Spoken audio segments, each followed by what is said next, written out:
Bonjour, donc aujourd'hui nous allons parler et apprendre à faire un tableau de variation. Donc nous allons utiliser les mots-clés comme maximum, minimum, croissante et décroissante.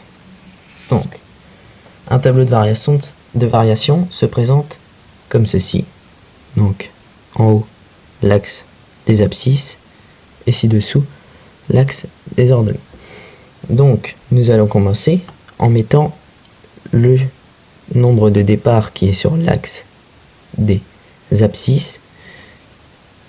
Donc la courbe part de -3 sur l'axe des abscisses et cette courbe se finit à 3 sur l'axe des abscisses. Donc on met toujours le point de départ et le point de fin sur l'axe des abscisses. Ensuite nous allons tracer la courbe. Donc on le fait avec des flèches. Donc la courbe monte pour commencer. Donc elle est croissante. La courbe monte, elle est croissante. Ensuite, cette courbe est décroissante. Ensuite, elle est croissante. Puis, elle finit en étant décroissante. Comme ceci. Elle descend. Voilà. Donc, ensuite, nous allons mettre des chiffres. Donc, sur l'axe des abscisses, quand la courbe part, elle est sur -3. On regarde sur combien elle est aux ordonnées, elle est sur 0. Ensuite, la courbe monte, elle est croissante,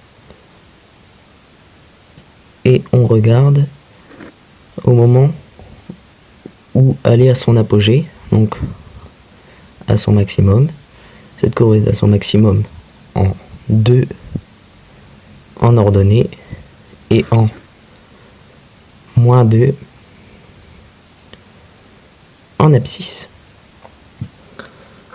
Ensuite, on regarde quand la courbe est à son minimum, donc la courbe descend en -1 sur l'ordonnée et en 0 sur l'axe des abscisses. Ensuite, cette courbe croissante, elle remonte en son maximum.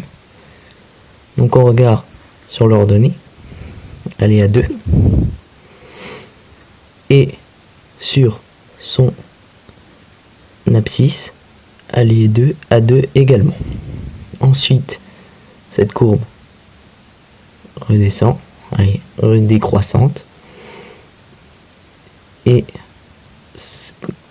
elle est sur 3 sur l'axe des abscisses et sur 0 sur l'axe des ordonnées. Donc voilà comment faire un tableau de variation. Ensuite, j'ai fait quelques petits intervalles pour parler de quand la courbe est croissante et quand la courbe est décroissante. Donc, nous allons prendre un exemple sur cette courbe. Si la courbe est croissante, on peut prendre ici, donc la courbe là est croissante de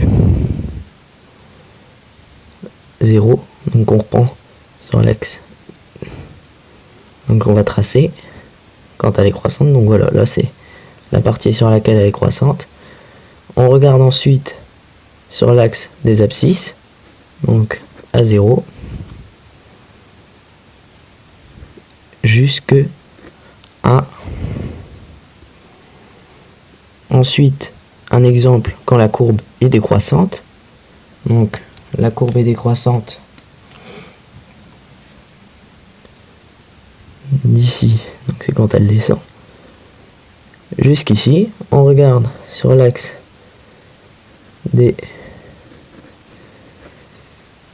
abscisses, donc de -2 à 0. Voilà donc comment faire un tableau de variation sans oublier les mots croissante, décroissante, maximum, minimum.